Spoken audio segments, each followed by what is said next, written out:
예루살렘으로부터 룻다를 거쳐 요바에 이르렀던 베드로는 죽었던 다비다를 살리는 주님의 도구로 쓰임받았습니다.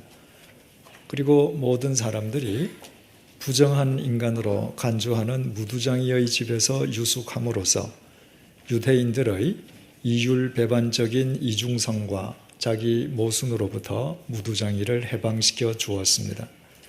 오늘의 본문은 베드로의 그 이후 행적을 밝혀주고 있습니다.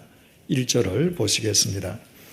가이사랴에 고넬료라 하는 사람이 있으니 이달리아 부대라 하는 군대의 백부장이라.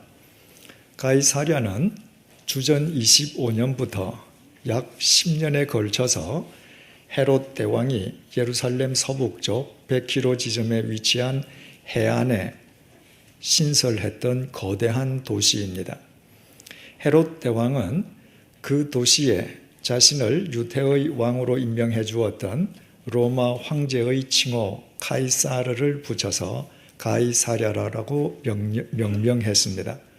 그 이후에 가이사랴는 팔레스타인 지방의 로마 제국 행정 중심 도시가 되어서 유대 총독의 관저와 집무실과 함께 수많은 로마인들이 살게 되었습니다. 이를테면 가이사랴는 이스라엘 땅 내에 있는 로마인의 도시인 셈이었습니다. 그 가이사랴에 고넬료라는 이달리아 부대의 백부장이 살고 있었습니다. 이달리아 부대는 로마인으로만 구성된 정예 부대였습니다. 로마 제국은 제국이 경영하는 식민지 내에서 일어날 수 있는 소요와 폭동에 대비하기 위해서 로마인들로만 구성된 정예 부대를 식민지에 배치하곤 했습니다. 백부장 고넬료가 바로 그 이달리아 부대에 소속되어 있었다고 하는 것은 고넬료 역시도 로마인이요 유대인의 입장에서 보면 이방인이었음을 의미합니다. 백부장은 병사 100명을 통솔하는 장교의 직함입니다. 본문 2절은 그 고넬료에 대해서 이렇게 소개하고 있습니다. 그가 경건하여 온 집안과 더불어 하나님을 경외하며 백성을 많이 구제하고 하나님께 항상 기도하더니. 단 한 구절에 불과하지만 이 짧은 한 문장이야말로 고넬료라고 하는 사람이 하나님과 세상 사람들 앞에서 얼마나 신실하게 살았는지를 잘 보여주고 있습니다. 고넬료를 묘사하고 있는 단어들을 한번 살펴보십시다. 경건하다, 하나님을 경외하다, 많이 구제하다, 항상 기도하다. 만약 여기에 다른 말을 덧붙인다면 사족이 될 만큼 완벽한 한 문장의 평가입니다. 그러고 보면 사도행전 9장 32절 이후에 베드로가 룻다와 요바를 거쳐서 가이사랴에 이르기까지 성경은 등장인물들을 단 한 문장으로 소개하거나 평하고 있음을 알게 됩니다. 사도행전 9장 33절의 내용입니다. 거기에 애니아라 하는 사람을 만나매 그는 중풍병으로 침상 위에 누운 지 8해라. 애니아에 대한 단 한 문장의 소개 내용입니다. 그러나 우리는 더 이상의 설명을 필요로 하지 않습니다. 이 짧은 한 문장의 소개만으로도 8년 동안 중풍병을 앓았던 애니아 장본인은 말할 것도 없고 그의 가족들과 그 주위 사람들이 얼마나 고통과 괴로움을 겪었을는지 넉넉하게 짐작하고도 남기 때문입니다. 사도행전 9장 36절은 또 이렇게 증언합니다. 요바에 다비다라 하는 여제자가 있으니 그 이름을 번역하면 도르가라. 선행과 구제하는 일이 심히 많더니. 요바에 살던 주님의 여제자 다비다에 대한 성경의 설명도 단 한 줄의 문장에 불과합니다. 예수 그리스도의 제자로 살아가는 다비다를 설명하는데 선행과 구제하는 일이 심히 많았다는 이 짧은 문장 이외에 무슨 첨언이 더 필요하겠습니까? 이처럼 루다의 애니아도, 욥바의 다비다도, 가이사랴의 고넬료도 성경은 단 한 줄의 문장으로 소개하고 그 삶을 평가하고 있습니다. 이것은 이 세 사람에게만 국한된 이야기가 아닙니다. 이완용이라고 해서 왜 그에게 장점이 없었겠습니까? 왜 그에게 재능이 없었겠습니까? 재능이 없었던들 고종 19년인 1882년에 어떻게 그가 과거에 급제할 수 있었겠습니까? 그러나 우리는 그 이완용에게 붙여진 단 한 줄의 문장을 잘 알고 있습니다. 나라를 팔아먹은 매국노. 설령 이완용의 장점이 하늘을 찌르고 그의 재능이 바다를 가른다 할지라도 이 짧은 한 줄의 문장 앞에 대체 무슨 필요가 있겠습니까? 이완용이 자기 사익을 위해서 나라까지 일본에 팔아먹으면서 이 땅의 주권과 평화를 유린하던 그 비슷한 시기에 지구 반대편에서는 국적을 초월한 인류애로 세계 평화를 위해서 헌신했던 사람이 있습니다. 1901년 노벨 평화상을 수상했던 스위스의 앙리 듀낭입니다. 앙리 듀낭이 노벨 평화상을 수상했다고 해서 그에게 결점이 없었겠습니까? 그에게 상처받은 사람들이 이 세상에 없겠습니까? 그러나 온 세계 사람들이 그 앙리 듀낭에게 부여한 단 한 줄의 문장, 세계 적십자 운동의 아버지란 이 짧은 문장 앞에서 그의 모든 단점과 결점마저도 이미 그의 아름다움과 장점으로 승화되었습니다. 비단 과거의 인물만, 그것도 이름이 널리 알려진 사람만 그 인생이 한 줄로 표현되는 것은 결코 아닙니다. 살아있는 사람도 누구를 막론하고 예외 없이 모두 단 한 문장으로, 심할 경우에는 단 한 단어로 표현됩니다. 여러분들이 알고 있는 많은 사람들 가운데에 지금 이 시간에 단 한 분의 얼굴만 여러분의 머릿속으로 떠올려 보십시오. 그 사람을 여러분들은 한 권의 책의 분량의 내용으로 지금 기억하고 계십니까? A4 용지 한두 페이지의 분량으로 그를 기억하고 계십니까? 그런 것은 아니지 않습니까? 만약 여러분에게 누군가가 여러분이 알고 있는 제3자에 대해서 그 사람이 어떤 사람이냐고 물을 때 여러분들은 어떻게 대답하십니까? 책 한 권의 분량으로 대답하십니까? A4 용지 한두 페이지의 분량으로 대답하십니까? 그렇지 않지 않습니까? 아, 걔 사기꾼. 절대로 믿을 수 없는 사람이야. 그 사람 좋은 사람이야. 그분 내가 존경하는 분이야. 그분 정말 예수님처럼 사는 분이야. 여러분들도 누구든 단 한 줄 아니면 단 한 단어로 대답하지 않습니까? 그렇다면 여러분들이 관계 맺고 있는 수없이 많은 사람들 역시 여러분들을 단 한 문장 혹은 단 하나의 단어로 지금 기억하고 있다는 사실을 알고 계십니까? 그 한 줄의 문장, 한 단어의 내용이 대체 무엇이겠습니까? 그 해답은 그 사람들에게 있지 않습니다. 그 해답은 여러분 각자의 삶 속에 들어 있습니다.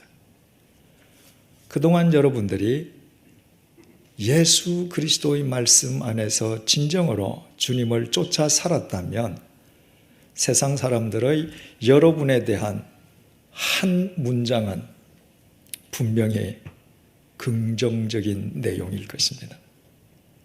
하지만 불행하게도 주님을 쫓아 사는 삶을 추구하지는 않았다면 세상 사람들의 여러분에 대한 짧은 한 줄의 문장은 부정적인 내용일 것임에 틀림없습니다. 잊지 마십시다. 우리가 이 세상을 아무리 오래 산다 한들, 우리가 살아생전에 아무리 많은 일을 행한다 한들, 우리 각자의 이력서에 페이지를 넘겨가면서 우리의 화려한 경력을 계속 기술한다 해도 세상 사람들은 단 한 줄의 문장으로 우리를 기억하고, 오늘 본문에서 우리가 확인할 수 있는 것처럼 하나님 역시 단 한 줄의 문장으로 우리의 삶을 평가하십니다. 인생은 그 짧은 한 문장의 평가를 얻기 위한 대장정이라 할 수 있습니다. 그렇다면 지금까지 우리가 어떻게 살았든지 상관없이 앞으로 이제부터는 함부로 아무렇게나 살 수는 없지 않겠습니까? 진정으로 그리스도인답게 살아야 되지 않겠습니까?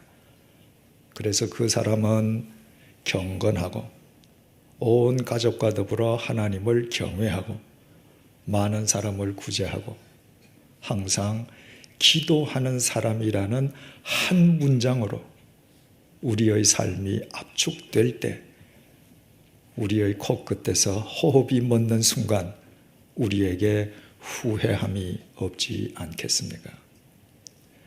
살아생전에 하나님으로부터 완전한 한 문장의 평가를 받았던 고넬료에게 하나님께서 어떤 은혜를 베풀어 주셨는지를 오늘 본문 3절에서 6절이 이렇게 밝혀주고 있습니다.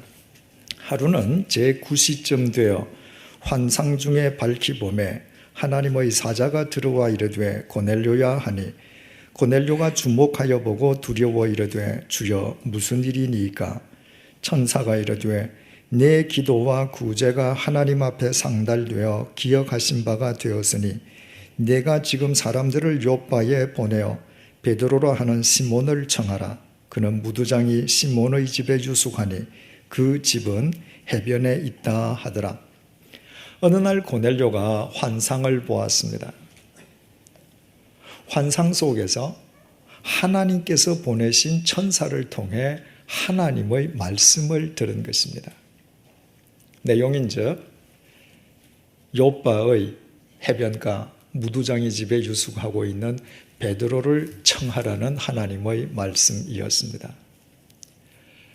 가이사랴에 주둔하고 있던 고넬료는 그 땅이 이스라엘 내에 소속되어 있는지라 유대인의 영향을 받아서 여호와 하나님을 알고 하나님의 뜻을 쫓아 많은 구제도 행하고 항상 기도하긴 했지만 그러나 아직까지 예수 그리스도의 복음을 알지는 못했습니다. 그래서 하나님께서는 그 경건한 고넬료를 위하여 요바에 있는 베드로를 불러들이시어 베드로를 통해서 고넬료가 생명의 복음을 접할 수 있도록 역사해 주신 것이었습니다. 본문 7절에서 8절의 증언입니다. 마침 말하던 천사가 떠나매 고넬료가 집안 하인 둘과 부하 가운데 경건한 사람 하나를 불러 이 일을 다 이루고 요바로 보내니라. 고넬료는 그 직후에 자기 집안 하인 중에서 2사람, 그리고 자기 휘하 부하 가운데에서 경건한 한 사람, 이렇게 도합 3사람을 뽑아서 자초지종을 설명한 뒤에 하나님의 말씀을 쫓아 요바에 있는 베드로에게 3사람을 보내었습니다. 이때까지 고넬료는 베드로를 단 한 번도 만난 적이 없었습니다.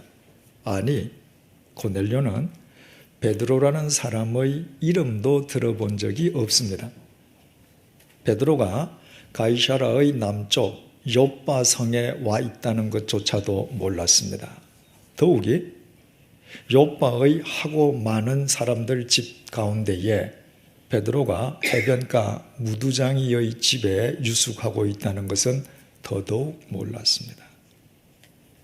그런데도 하나님 아버지께서 그 고넬료를 구원해 주시기 위해서 환상을 통해 말씀하심으로 신비스럽게 역사하고 계신 것입니다. 우리가 오늘 주목하고자 하는 것은 고넬료가 그 신비스러운 환상을 통해서 하나님의 말씀을 들었던 시각입니다. 본문 3절은 그때의 시각이 제9시였음을 밝혀주고 있습니다. 2000년 전 유대인의 시간으로 제9시는 요즘 우리 시간으로 오후 3시입니다. 중동의 오후 3시라면 대낮입니다. 일반적으로 사람들은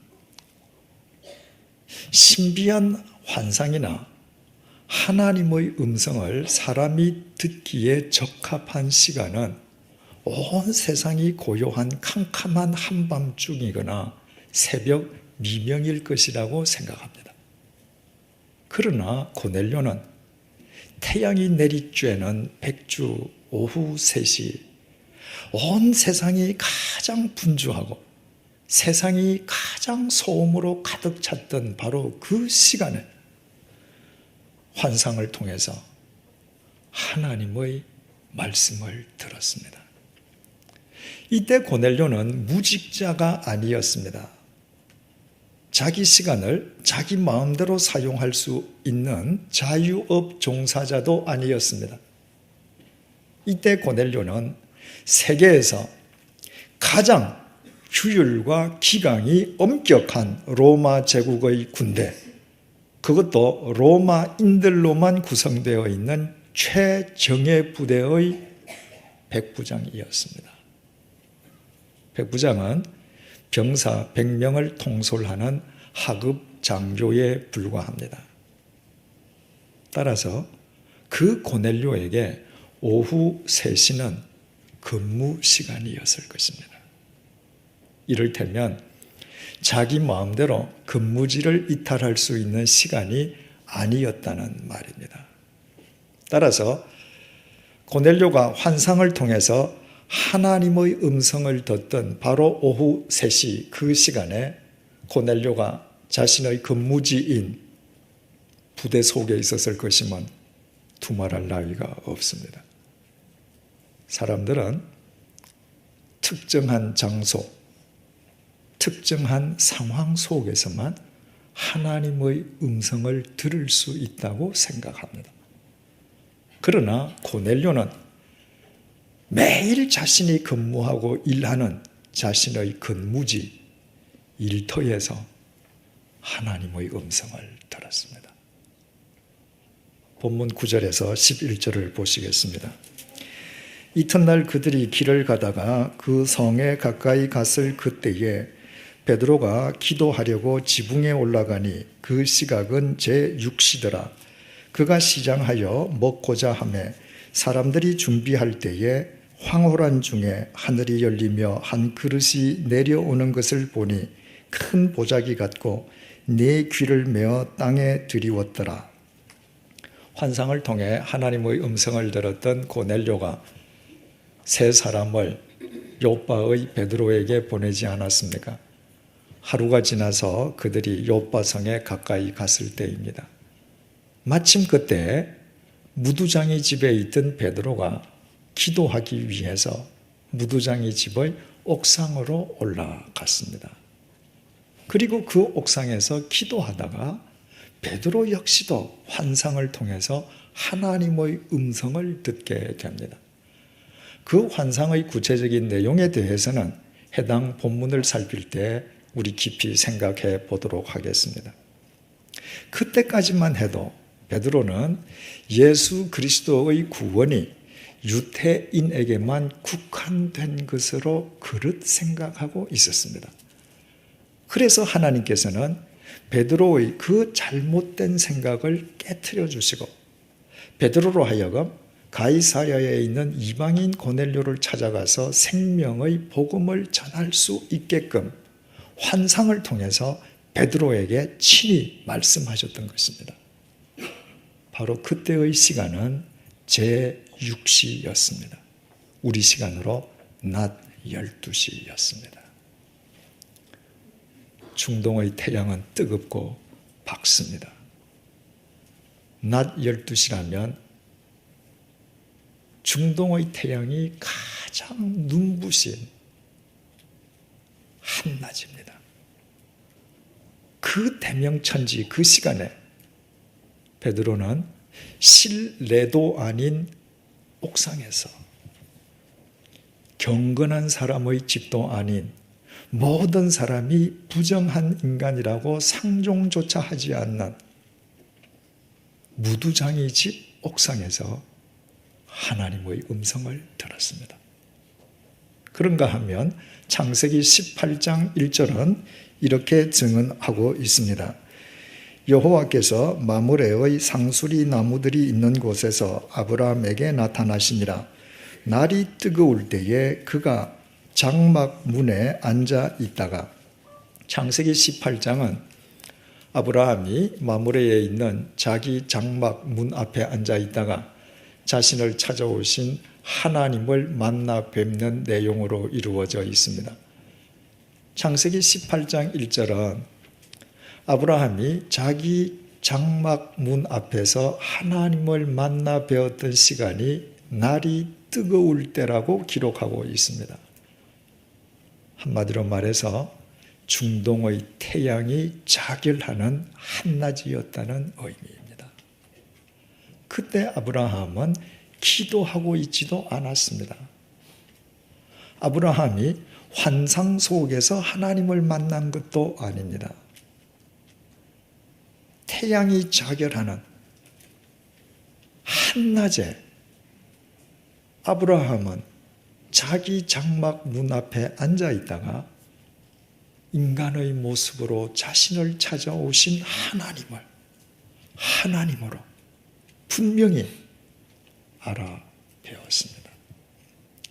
이처럼 베드로와 고넬료가 낮 12시와 오후 3시에 온 세상이 가장 시끄럽고 분주한 바로 그 시간에 모든 사람이 부정하다고 간주하는 무두장이의 집 옥상과 자신의 건무지인 부대 안에서 환상을 통해 하나님의 음성을 듣고 아브라함이 자기 집 문 앞에서 한낮에 자신을 찾아오신 하나님을 뵙고 하나님인 줄 알았다고 하는 사실은 특정 장소, 특정 시간, 특정 상황 속에서만 하나님의 음성을 듣고 하나님을 뵐 수 있다는 우리의 상식을 뒤집어 엎기에 충분합니다.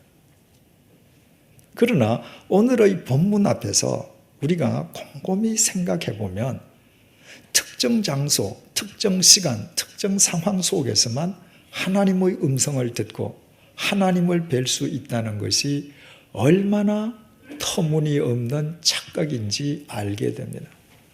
그것은 하나님을 특정 장소, 특정 시간, 특정 상황 속에 가두어두는 철저하게 비신앙적이고 비성경적인 편견이기 때문입니다.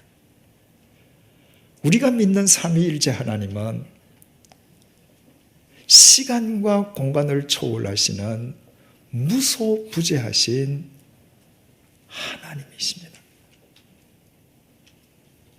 그분은 우리 집 문 앞에도 계시고 우리 집 옥상 위에도 계시고 나의 근무지에도 계십니다. 아침 9시에도 나와 함께 하시고 12시에도 내 곁에 계시고 오후 3시에도 내 곁에 계시고 한밤중에도 새벽 미명에도 나와 함께 하십니다.